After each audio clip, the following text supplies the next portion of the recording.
Naboo is a world of beauty. Rolling green hills, glittering waterfalls, a paradise hiding darkness. Senator Palpatine walks through Theed's lower districts, far from the palace. The Force whispers to him, pulls him towards something significant. He finds her in an orphanage, a child with dark hair and haunted eyes. She sits alone while other children play, ignored, invisible. But Palpatine sees what others miss. The Force screams around her, untrained, powerful, dangerous. "What's your name?" he asks gently. "Lyra," she whispers. "You're special, Lyra. Gifted. I can help you." The orphanage is happy to let her go. One less problem child. They don't ask questions when a senator offers adoption.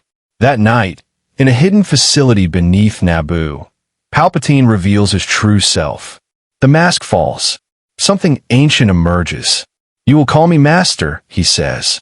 "I will teach you the ways of the Sith." Lyra should run, but she doesn't. Someone finally sees her. Wants her. "Yes, Master." Years pass. The training is brutal. She learns lightsaber combat, forbidden Force techniques, assassination. She channels fear into strength, anger into power, loneliness into control. At 15, she's no longer Lyra. She's Darth Tenebrous. Shadow, a weapon forged in darkness. "You are my apprentice," Palpatine tells her. "My secret. The Jedi don't know you exist. When the time comes, you will help me destroy them all." Tenebrous bows. "I live to serve, Master." But Palpatine's ambition brings complications. Another potential apprentice emerges. A Zabrak child named Maul. The rule of 2 doesn't allow for 3. Darth Tenebrous stands on a Coruscant balcony, watching the sunset. She's 20 now, no longer the frightened child. A weapon. Precise. Deadly. Invisible. Her missions span the galaxy. Assassinating political rivals. Retrieving Sith holocrons. Infiltrating criminal syndicates. Always in shadows. Always alone. "You've done well," Sidious says through hologram. He rarely meets her in person. Too risky. The Jedi's suspect nothing. "Thank you, Master." But doubt grows. If she's truly his apprentice, why keep her hidden? Why does she feel like a secret instead of successor? New task, Sidious continues. A Jedi Knight investigates Sith artifacts on Korriban. Eliminate him. Leave no trace. Tenebrous completes the mission flawlessly. The Jedi vanishes. No witnesses. No evidence. She's perfected the art of invisible violence. But something changes during that mission. In the Jedi's belongings, she finds his journal. Entries about family, friends, purpose beyond power, concepts foreign to her. She's never had friends, never had anything except her master's approval. And lately, even that feels conditional. Returning to Coruscant, she senses something wrong. Sidious is distant, distracted, his attention elsewhere. She investigates quietly, carefully, uses skills he taught her to spy on her own master. What she discovers chills her. Sidious has been training another, a Zabrak warrior named Maul. Younger, aggressive, public where she is secret. "He's been preparing my replacement," Tenebrous whispers to herself. The realization cuts deeper than any lightsaber. Everything she sacrificed, every mission, every kill, all to prove her worth. And he's already chosen someone else. She watches from the shadows as Sidious presents Maul with a double-bladed lightsaber. Pride in his voice. Pride she rarely hears directed at her. The rule of 2. There can only be a master and an apprentice. And Sidious has made his choice. Tenebrous realizes with cold certainty, she's not the apprentice anymore. She's the obstacle. And obstacles get eliminated. Sidious stands in his hidden sanctum, weighing his options. 2 apprentices. Both powerful, both useful, but the rule of 2 is absolute. Tenebrous is precision, intelligence, 20 years of training. She knows his secrets, his plans. She's operated perfectly in shadows for a decade. Maul is fury, aggression, raw power. He's a statement, a declaration, the perfect weapon to announce the Sith's return. Which one? Sidious mutters. His plan requires spectacle. The Jedi must know the Sith survived, must be shaken from complacency, Maul, with his intimidating presence and rage, fits that role perfectly. Tenebris is too valuable to reveal, too subtle for the war he's planning. She's a scalpel. He needs a hammer.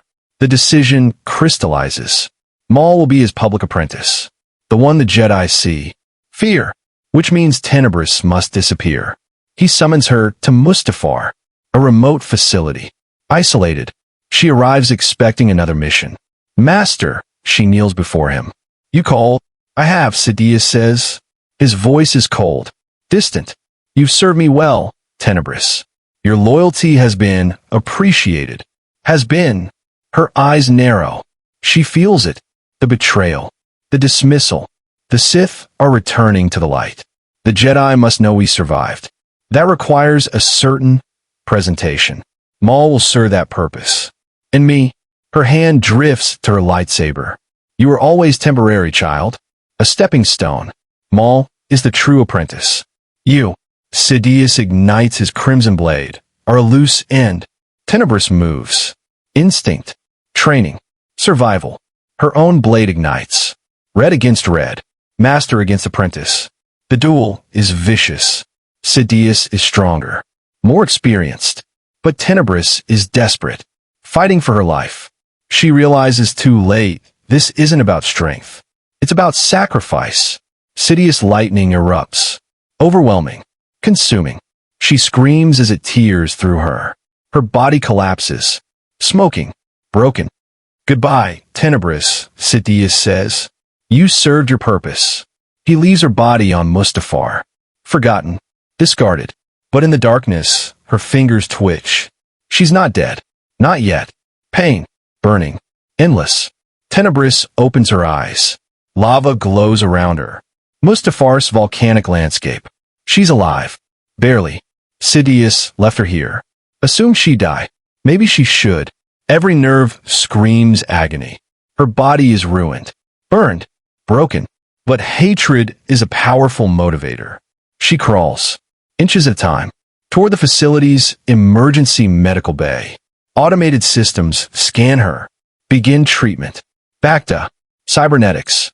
Barely enough. Hours pass. Days. She drifts in and out of consciousness. When she finally wakes, she stares at her reflection. Scars cover her face. Her left arm is cybernetic now.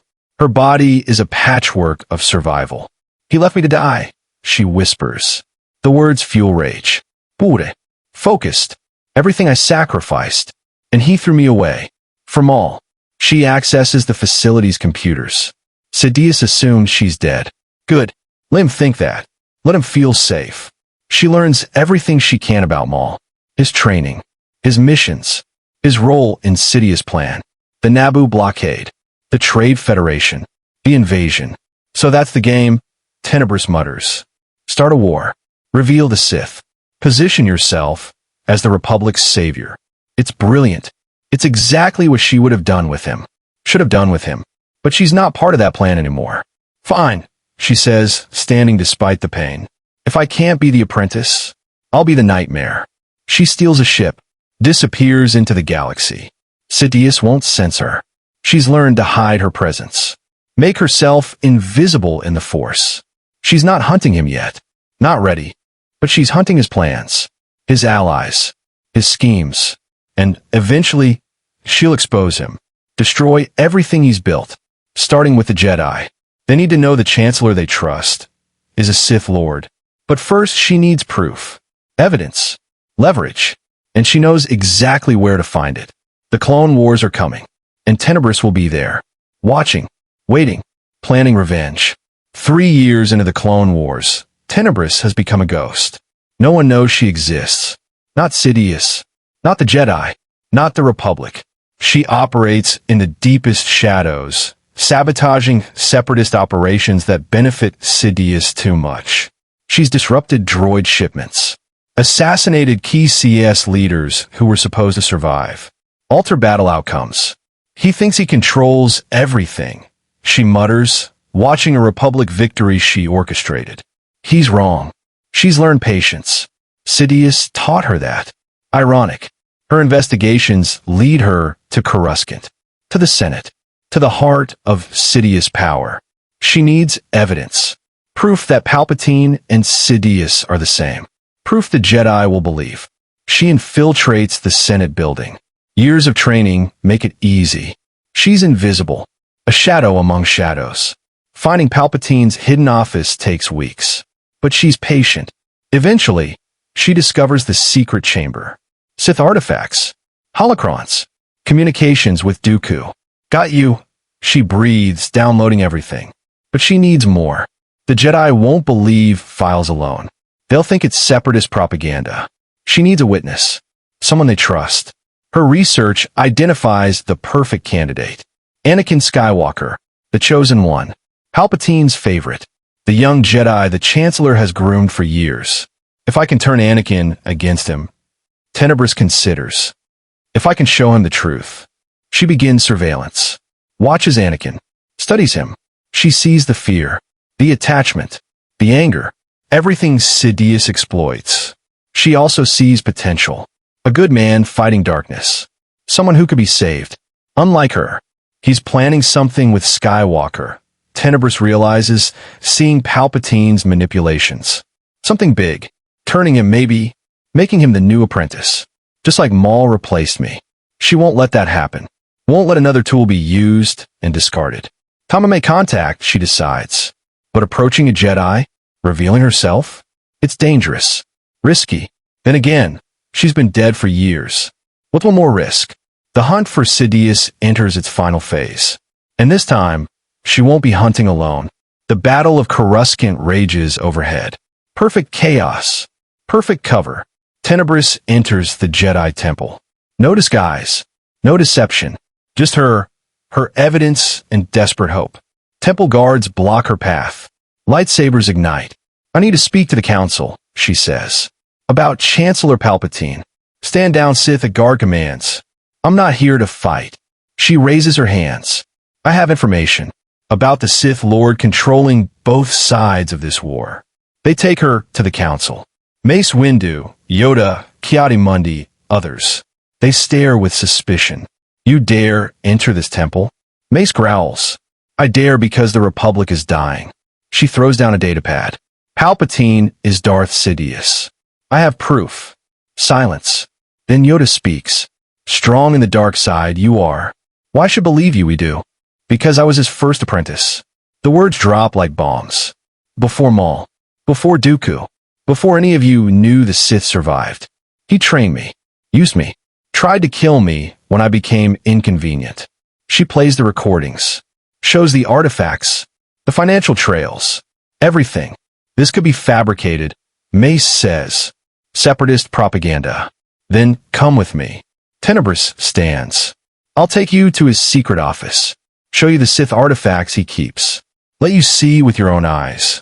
A trap, Ki-Adi-Mundi warns. Maybe, she admits. But what if it's not? What if your Chancellor really is the Sith Lord you've been hunting? Can you afford to ignore this? Yoda closes his eyes.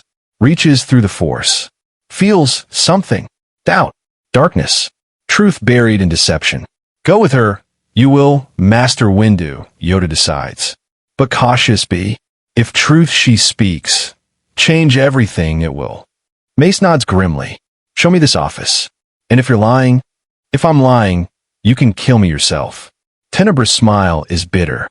Trust me, it wouldn't be the first time someone tried. They leave together. Hunter and hunted. Toward the Senate. Toward confrontation. Toward the moment that will shatter Sidious' plans. Or doom them all. Palpatine's secret office. Hidden behind Senate walls. Mace, Tenebrous, and 3 other Jedi Masters enter. Sith artifacts everywhere. Holocrons. Ancient weapons. Undeniable evidence. By the Force. Mace whispers. Impressive, isn't it? Palpatine's voice. Cold. No longer the kindly Chancellor. You stand in the doorway. Yellow eyes gleaming. I wondered when someone would find this. You're under arrest. Mace ignites his purple blade. I think not. Lightning erupts. 2 Jedi Masters fall immediately. Dead. Mace and Kit Fisto engage. Tenebrous joins them. 3 against 1. But Palpatine is ancient power incarnate. The duel is savage. Then Anakin arrives, sees the battle, confused, horrified. Anakin, Palpatine gasps, playing wounded. Help me. They're trying to kill me. Don't listen. Tenebris shouts. He's lying. He's been manipulating you. She's the liar. Palpatine counters. A Sith assassin. She wants to destroy the Republic. Anakin freezes. Torn. Look at me, Skywalker. Tenebris turns, showing her scars. This is what he does to his apprentices. Maul dead. Dooku dead. Me left to die. You're next. He's grooming you to replace Dooku, and when you're no longer useful. She speaks truth, Mace says. Feel it, Anakin. Feel the darkness in him. Anakin reaches out. Really feels Palpatine for the first time. The deception. The manipulation. Years of carefully planted fears and ambitions. You! Anakin's voice breaks. You've been playing me. All of it. The friendship. The guidance. The promises. All lies. No, Anakin. I truly care, liar. Anakin ignites his lightsaber. Blue. Pure. Aim at Palpatine. Tenebris nods. Together. Together. 3 against 1 becomes 4 against 1. Palpatine realizes his mistake. His favorite weapon turned against him. If I fall, Palpatine snarls, I take the Republic with me. Order 66 is already prepared. Tenebris' eyes widen. The clone army. The chips. He's going to kill every Jedi. Not if we stop him first, Anakin says. The final battle begins. Master against apprentices. Past against future. And this time, the apprentices win. Palpatine falls. His body collapses. The Sith Lord is finally dead. But his final words haunt them. Order 66. What is that? Mace demands. A contingency protocol, Tenebris says quickly. Every clone has an inhibitor chip. When activated, they'll turn on their Jedi commanders. Kill them. All of them. How do you know this? Because I helped him develop it. Shame fills her voice. Years ago, when I was his apprentice, I didn't understand what it was for then. But now, Anakin grabs her shoulders. Can you stop it? Maybe. The activation codes are on Kamino. Main cloning facility. If we can reach them before anyone triggers the protocol, then we go. Now. Mace's voice is command. Final. They take the fastest ship. Hyperdrive to Kamino. Every second counts. Because someone in Palpatine's network might activate Order 66 anyway. A failsafe. A revenge. Kamino's cloning facilities are massive. Sterile. Tenebris leads them through corridors she memorized years ago. To the central computer core. Here, she says, accessing terminals. I need 10 minutes. You have 5, Mace says. Alarms blare. Kaminoans and security approaching. Anakin defends the entrance. Tenebris works frantically. Codes. Protocols. Overrides. Come on. She mutters. A progress bar crawls across the screen. Inhibitor chips deactivating. Fleet-wide. Every clone. The programming erasing. Got it. The screen flashes green. Order 66 is dead. They collapse. Exhausted. Relieved. You saved the Jedi Order, Mace says quietly. Tenebris laughs bitterly. Ironic. The Sith Apprentice saves the Jedi. Sidious would hate that. What will you do now?